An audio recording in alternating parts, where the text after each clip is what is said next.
Salut frérot, c'est Nitrogan, j'espère que tu vas bien frérot. Nitrogan is come back. Non, pas tout à fait, pas tout à fait. Ouais, je sais, ça fait longtemps que vous m'avez pas vu sur YouTube. Ça fait longtemps que vous m'avez pas trop vu sur Insta non plus.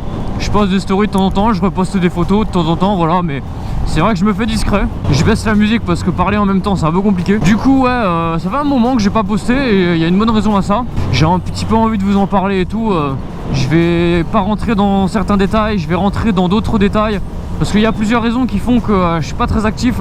Déjà la motivation dans un premier temps. Je vais pas te mentir que en fait j'ai pas trop de motivation parce que quand je fais mes vidéos je fournis un gros boulot. Entre le tournage ça fait des frais d'essence, les heures de montage à ne plus en finir, c'est du temps libre que je perds du coup, le fait de faire mon montage.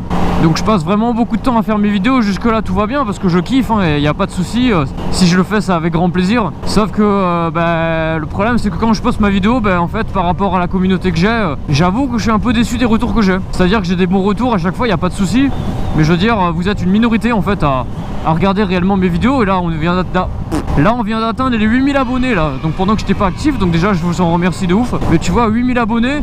Et quand je fais là, peut-être cette vidéo elle va atteindre les 2000 vues peut-être. Allez, peut-être 3000 si ça fait longtemps, j'en sais rien, honnêtement je sais pas. Bref, le fait de taper des énormes vidéos avec des grosseurs de montage pour avoir peu en retour derrière par rapport au public que j'ai, c'est un peu démotivant, on va pas se mentir. Je sais que c'est pas bien de faire YouTube avec les statistiques, il faut pas... Je pense qu'en fait la meilleure chose à faire si tu rentres dans le YouTube game, c'est de pas penser aux statistiques, juste faire les vidéos pour te faire kiffer. Et moi j'essaie de faire une vidéo par semaine en étant hyper régulier, faire de la qualité. Et je voulais avoir des retours en même temps. Et le problème c'est que tout ça accumulé, à un moment donné ça te pose sur la... ça te pèse sur la conscience et tu te dis putain je me fais chier pour rien en fait, tu vois.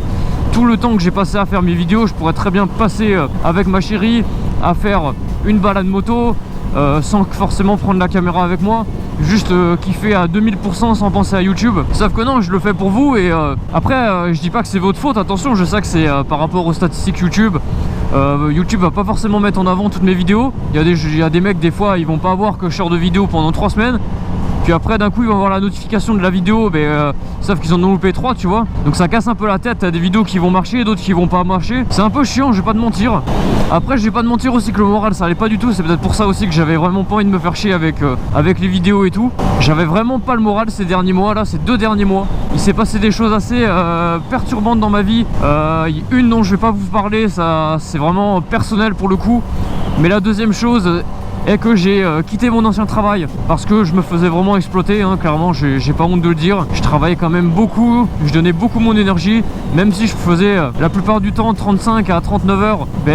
Durant ces 35 à 39 heures, j'utilisais toute l'énergie que j'avais dans la journée. Et quand je rentrais à la maison, j'étais vraiment mort, j'arrivais plus à faire autre chose, que ce soit tenir la maison, passer du temps avec ma chérie, passer du temps à faire des vidéos, aller à la salle. J'y arrivais même plus à aller à la salle, pour te dire, c'était une catastrophe.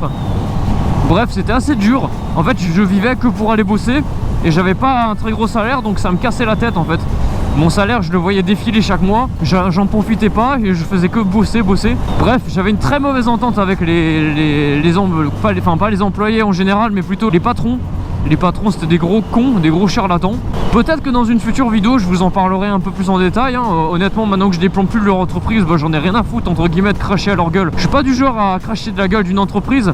Mais là honnêtement c'est des vrais, excusez-moi mais c'est des grosses merdes en fait. Et si je peux entre guillemets éviter à certaines personnes d'aller bosser chez eux, c'est un boulot qui est bien pour dépanner, pour se faire de l'argent en attendant. Mais c'est pas un boulot où il faut rester longtemps. Et honnêtement j'y suis resté 2 ans, ça m'a un peu ruiné ma santé mentale. Physiquement ça va, je suis jeune donc j'ai encore de l'énergie, encore... Voilà, honnêtement quand je me suis installé là-bas, je me voyais sur du long terme chez eux. Et ça a duré que 2 ans et vraiment 2 ans c'est un peu un record. Là-bas quand tu vas chez eux tu te dis putain lui il a bossé que 3 mois, il s'est foutu en arrêt, c'est bon, terminé quoi. Ils veulent pas que tu fasses de rupture à l'amiable, donc en gros c'est tu démissionnes et t'as pas le chômage, ou alors tu te fais licencier. Et moi c'est la solution que j'ai optée, je me suis fait licencier, je vous expliquerai d'une autre façon. Après j'ai pas du tout arnaqué entre guillemets le système en mode j'ai joué la comédie gna gna gna. Voilà, je me suis fait licencier pour une vraie raison, on va pas se mentir, d'accord. Je me suis fait licencier tout simplement parce que j'ai été déclaré inapte à travailler chez eux, parce que tout simplement ils me ruinaient ma santé mentale. Et quand j'entrais chez moi j'étais pas bien, je pensais au stress du boulot, quand j'arrivais au boulot j'en prenais plein la gueule, enfin bref, c'était clairement de l'harcèlement, on va pas se mentir. J'ai vraiment joué de ça pour me faire licencier. Je raconterai tout ça dans une autre vidéo. Oh putain, le clignotant. Putain, fils de p***. Ah, il me casse les couilles les gens hein. Putain, je lui ai gueulé dessus là au vieux là. Ah là là, il met pas le Clio, il pile au dernier moment, casse la tête les gens comme ça là. Bref, dans ma vie personnelle, il s'est passé quelques trucs aussi qui fait que voilà, j'avais vraiment plus le moral, j'avais plus rien envie de faire. Honnêtement, j'étais un peu au fond du trou pendant ces 2 derniers mois, j'avais vraiment pas envie. Honnêtement, je vous le dis, c'est rien contre vous, hein. Ça a vraiment rien contre vous, mais tu sais, même le fait qu'un abonné vienne me parler sur Instagram, je ne lui répondais pas, ou alors je lui disais excuse-moi, mais là j'ai vraiment pas envie de parler. Tu vois, je vous ai jamais envoyé chier, attention, hein, mais je vous ai déjà dit, voilà, désolé, j'ai pas trop envie de parler là, j'ai besoin d'être tranquille. Voilà, c'est vraiment parce que j'avais pas le moral. Aujourd'hui, si je suis là, bah, c'est pour vous dire que ça va mieux. Cette vidéo, je l'avais déjà tournée là, celle que je suis en train de vous tourner actuellement, mais j'avais envie de la refaire parce que je me rappelais plus ce que j'avais dit dedans et j'avais pas commencé le montage. Je m'étais dit je vais la tourner et je la montrerai quand j'en aurai envie, et j'ai pas trouvé la foi de le faire. Donc celle-là, j'espère que ça sera la bonne. Mais du coup, ouais, voilà. Ce que je disais dans l'autre vidéo que vous ne voyez pas, mais du coup vous voyez celle-là à la place, c'est que je ne vais pas reprendre les vidéos à donf, c'est-à-dire il n'y aura pas une vidéo par semaine. En fait, ça risque d'être un petit peu irrégulier. Je suis désolé pour ceux qui aimaient quand il y avait une vidéo chaque semaine le mercredi. Ça sera toujours le mercredi 15h, ça, il n'y a pas de souci à se faire. Mais ça sera pas tous les mercredis, ça sera quand j'en aurai envie en fait.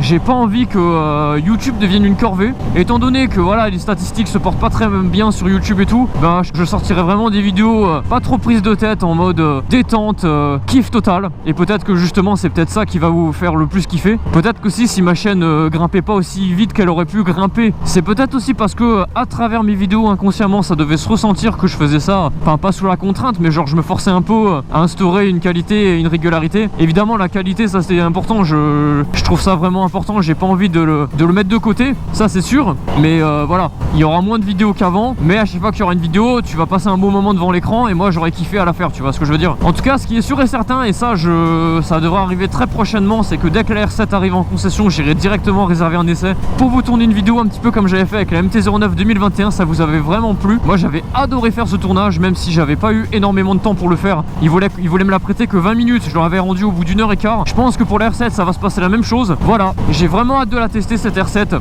Ça me donnerait peut-être un petit aperçu de la R9 qui devra arriver quelques temps après. R9 qui serait bah, du coup la sportive avec le CP3 de la 09, parce que la R7 je la surkiffe, mais le seul truc qui m'empêche de l'acheter, bon déjà c'est le prix parce qu'elle vaut un peu cher, mais ça à la limite tu vois, tu fais un effort financier, paf tu l'achètes. Non, c'est le CP2. Le CP2 j'adore comment ça chante, j'aime bien et tout, mais je sais que ça va pas me suffire selon mon utilisation à moi. Pour moi je trouve que ça manque un peu, tu vois. Maintenant que j'ai la MT-09, voilà. Et quand j'avais la MT-07 justement, j'aimais la puissance, ça me suffisait, mais je savais que j'avais envie de plus, tu vois. Et maintenant que j'ai goûté à la 09 du coup,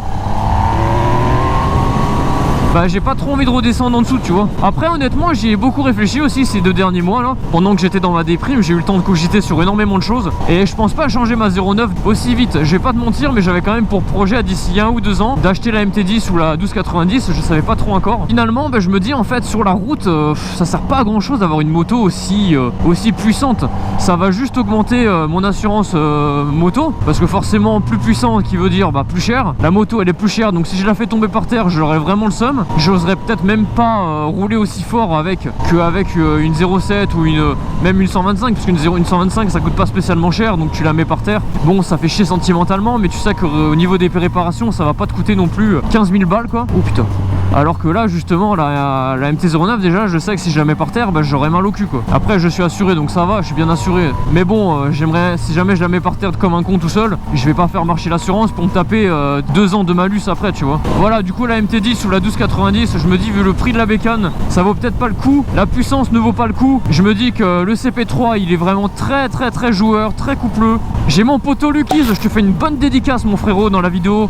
Je pense que tu regarderas la vidéo parce que t'attendais avec impatience mon retour sur YouTube et ça fait très plaisir. Merci du soutien mon ref. Continue ce que tu fais également sur ta chaîne, c'est vraiment pépite, un régal. Tiens, je vais le laisser passer le frérot parce que je suis là du coup je suis avec le poteau Biker of the Ville. Et du coup pardon, je parlais de Lucky's. Lucky's le frérot, il avait une S1000R et à notre grande surprise il s'est mis à la vendre du jour au lendemain. On n'a pas trop compris pourquoi. Et en fait il avait pour projet d'acheter une Sportive 600. Il se dit voilà, le S1000R c'est un peu trop puissant sur la route, ça vaut cher. Je suppose qu'en l'assurance et au niveau du plein, niveau entretien, ça devait piquer un peu le cul. Et au final, il n'est pas parti sur une Sportive 600 parce que l'assurance, c'est un véritable viol. Donc vraiment, ça doit faire mal au cul. C'était, je crois, 200 €, 250 peut-être par mois en tout risque. Donc ça fait vraiment très très mal. La moto, tu la mets par terre juste à l'arrêt, tu rayes tout le côté gauche, tout le côté droit, on a déjà pour 500 balles de carénage. Bref, ça faisait beaucoup de contraintes. En plus, le moteur 600 4 cylindres, ça marche que dans les tours, donc t'es obligé tout le temps de lui tirer dans la gueule. Bref, il est parti finalement sur une autre moto. Et à ma très grande surprise, vraiment, je m'y attendais pas. Il m'a mis sur le cul quand il m'a envoyé la photo.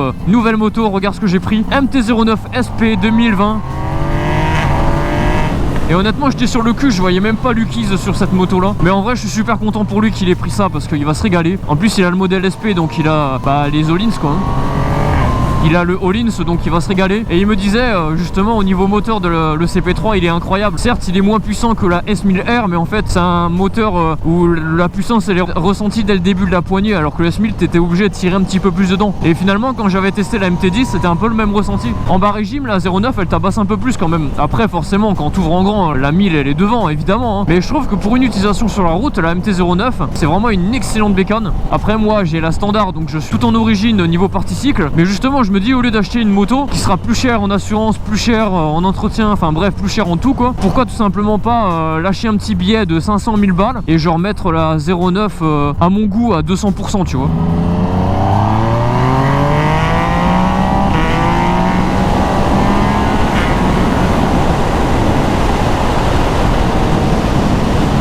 Oh là là, quel plaisir.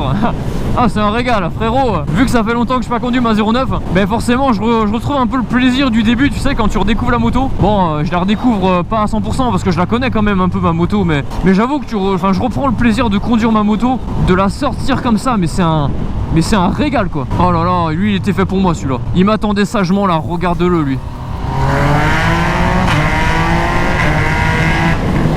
Oh là là, le bruit, incroyable. Ah, j'avais oublié comment ça tabassait. Sur les vidéos, on s'en rend pas compte, hein. En vrai, ça claque, hein. Ah, et du coup, voilà. Tout ça pour dire que sur la route, une MT-09, ça suffit largement. Enfin, pas forcément une MT-09, mais genre une moto entre 100 et 130 chevaux, je trouve que ça fait le taf de ouf. Là, la mienne, elle en fait 119 à peu près avec la ligne. Donc voilà, je suis content de ma moto. Je vais reprendre YouTube petit à petit. Au moins ça sera du pur plaisir. Vous aussi ça sera du pur plaisir de me retrouver petit à petit.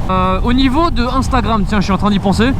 L'appareil photo que j'utilisais n'était pas le mien. Et du coup, il est à mon beau-père. Et mon beau-père l'a récupéré récemment. Il a récupéré donc son appareil photo qui vaut quand même une bonne somme, on va pas se mentir. Avec les objectifs, avec tout ça. Donc je n'ai plus rien pour faire mes photos à part mon téléphone. Sauf que j'ai posté que des photos de qualité avec un appareil photo. Je vais pas refaire des photos avec un Samsung Note 8, tu vois ce que je veux dire. Bref, il va falloir du temps pour acheter un nouvel appareil. Après, j'ai le frérot derrière moi qui vient de se commander le sien. Niveau photo, c'est l'équivalent de celui que j'avais. Donc quand on fera des shootings photos ensemble, il y a toujours moyen que je fasse mon petit stock en même temps. Ça peut être sympa. Après, j'ai l'autre poteau là qui a le Canon, pas le Canon, le Sony A7 IIIR. Si jamais on se recroise, forcément qu'on fera un gros shooting photo. Donc là, les photos, elles seront de nouveau incroyablement belles. Donc je me gênerai pas pour faire des photos avec lui. De temps en temps, j'essaierai quand même de récupérer l'appareil que j'avais pour une journée. À la limite, je le rends à la fin de la journée. Voilà, si on peut toujours trouver un arrangement pour essayer de vous proposer du contenu. Après, c'est vrai que du coup, ça me restreint un peu sur le contenu YouTube aussi parce que j'aimais bien sortir le réflexe pour faire quelques plans vidéo quand c'est pour des tests moto et tout. Là, le fait de plus l'avoir, bah, ça me contraint un peu. Enfin bref, j'espère que la vidéo est pas trop chiante. En fait, j'avais pas trop envie de repartir en mode motovlog, en mode coucou, ça fait 2 mois que j'étais pas actif, mais voilà, je reviens comme si de rien n'était. Mais bon, voilà, j'avais pas envie d'arriver comme ça. Mais bon, j'avoue que faire une vidéo en mode explication pourquoi j'étais pas là, c'est pas une vidéo super passionnante non plus, mais je trouve que c'est quand même important. Je veux dire, j'ai pas été là pendant 2 mois du jour au lendemain, j'ai pas prévenu. Je pense que voilà, je vous dois quand même des explications, et même si toi tu t'en fous un peu, j'avais quand même envie. Je trouvais ça important que vous sachiez les raisons. En tout cas, sachez que moi je vais bien maintenant. Là, petit à petit, bon, malheureusement, j'ai un petit peu loupé ma saison 2021 en été. C'est pas grave, on se rattrapera sur 2022. Ma MT-09, elle a pas fini d'être modifiée. Ça va arriver doucement mais sûrement. De toute façon, vu que je risque de la garder encore quelques années, bah, je veux vraiment là prendre mon temps pour mettre de l'argent dedans. Après, j'ai quand même pas mal de projets à côté. Vraiment, j'ai beaucoup de projets personnels. Enfin, honnêtement, si je voulais réaliser tous mes mes projets d'un coup, faudrait que j'aille faire un crédit à la banque de 30 000 balles d'un coup, tu vois. Sauf que non, j'ai pas envie de me mettre un crédit sur le dos, c'est bon quoi. Je préfère payer tout au fur et à mesure, ça met du temps. Faut être patient, je meurs d'impatience, j'en peux plus d'attendre. Il y a des trucs, ça fait des mois et des mois et des mois que je rêve et voilà. Et financièrement, je ne peux pas me permettre de mettre de côté. Tout à l'heure, je vous ai parlé du boulot, mais ce que j'ai oublié de vous dire, c'est que j'ai trouvé un nouveau boulot et je suis super épanoui dans ce boulot. Je suis payé à peu près pareil qu'avant. C'est juste que le boulot est moins fatigant et il est beaucoup plus près de chez moi. J'ai des primes qui tombent chaque fin d'année. J'ai des primes durant l'année. Bref, beaucoup plus d'avantages que le boulot précédent. Une super ambiance. Bref, je me régale à aller au boulot chaque jour. Quand je rentre à la maison, je fais toujours une petite sieste. Mais j'ai aussi de l'énergie pour aller à la salle de sport. Et ça, je suis content parce qu'honnêtement, la salle de sport, c'était un truc, j'étais dégoûté de pas pouvoir justement m'y accrocher quoi. Enfin voilà. Merci d'avoir regardé frérot. J'espère que cette vidéo t'aura plu malgré tout.